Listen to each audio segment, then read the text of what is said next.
All right, welcome back, and we're going to continue to show you a little more little Caillou before we get to Robinson Canal. So let's roll in that footage if we can.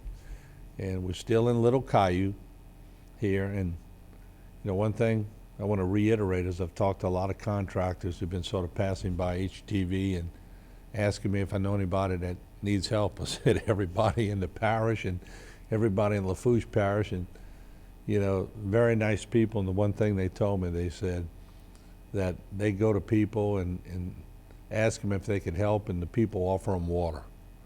And they've got water in their trucks. They came from out of town, but people still offering them water or Cokes. And one lady from ServPro told me, Martin, this is the nicest place on the planet.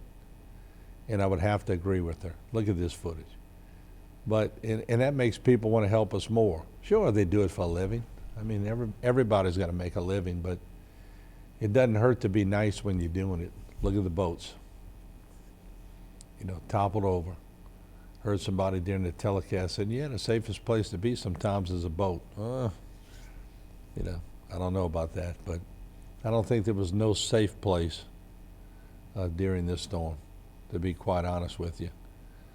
And, we were on the air, and I was reflecting today. A lot of people said, well, you didn't look like you were too bothered when you were broadcast by the storm. You looked like you were handling it pretty good. I can honestly say when it was over, I took a deep breath because I knew during the storm I had never seen a storm like this in my lifetime. In my coverage also, never saw a storm like this. So I don't know what the final winds are going to be, but, and I'm being serious here, if this is a Cat 4, if they finally say this was a Cat 4, well, if there's ever a Cat 5 coming directly on this path or anywhere close to this path again, my employees are gone. I'm gonna let them go. They just keep driving north, because this is too life-threatening. For those who really left, you did good. And now some people said, well, I don't know, it was worse, but it wasn't bad. Well, you were not positioned right in that eye wall. But anybody, Homer South, or anybody eastern Lafourche on the eastern part of the eye wall, northeast side and the east side, that got caught in that train, you don't forget it. There's no doubt about it. So let's roll in some. Do we have Robinson Canal?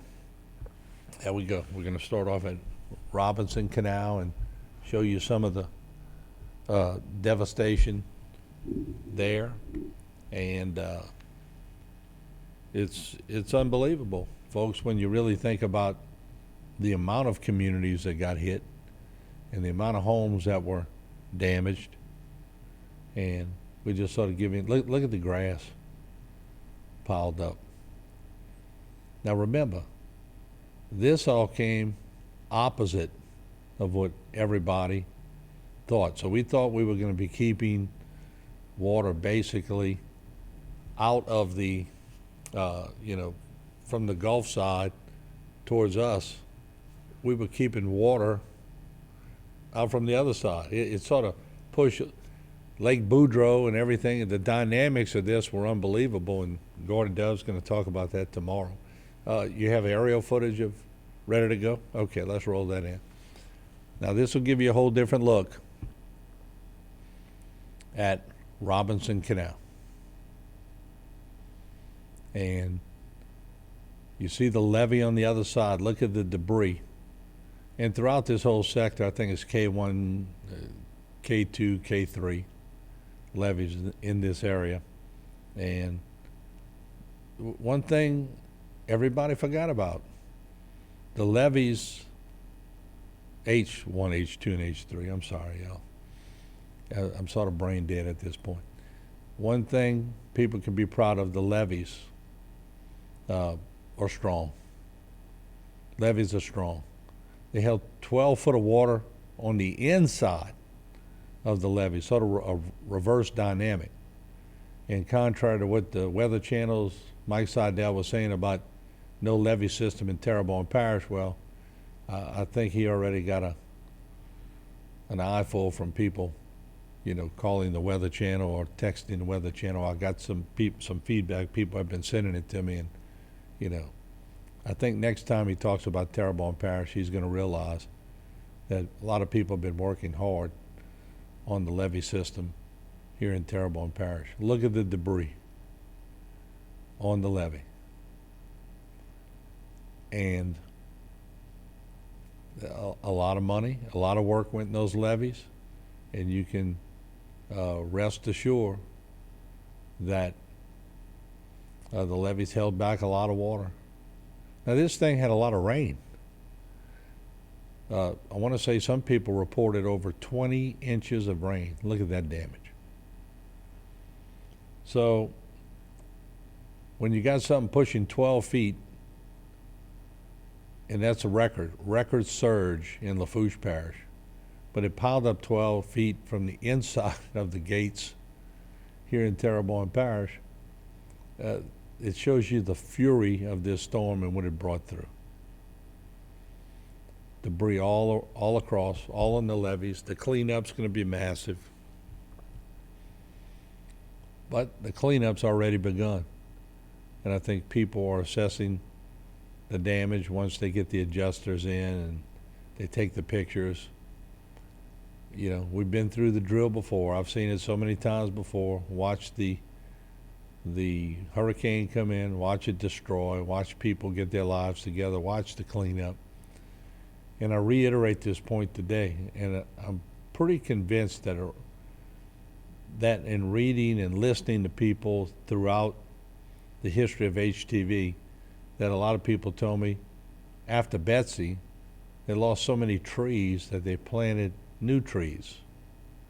Well, those new trees would be, 56 years old or whatever? Hope I'm doing the math right. Somebody's going to correct me. But some of those trees that fell down were trees planted during Betsy, because a lot of people said everybody went out and replanted trees. Well, can I give you a little advice? It's sort of tongue-in-cheek here. Don't plant pine trees, please. Pine trees throughout our filming snap, they fall thunderously on houses, and even around my house, pine trees were falling down. Now, the cypress will snap at the top, but have you ever watched a cypress bend in strong weather? It's pretty pliable. So, which made me think of maybe we should use cypress more in our homes. But it is expensive, I know that. But you learn something from these storms. It teaches you things. Cedar trees never do well in these storms. Pine trees never do well. And you look at a perfectly good tree.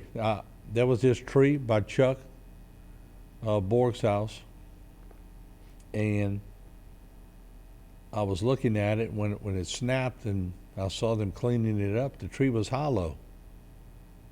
Who would have known it was hollow?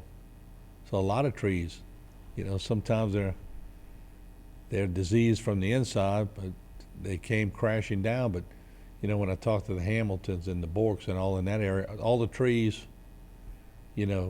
fell the same way. And it was either Julia Bork told me or Doug Hamilton, I can't remember, but all the trees, fell perfectly away from the houses there.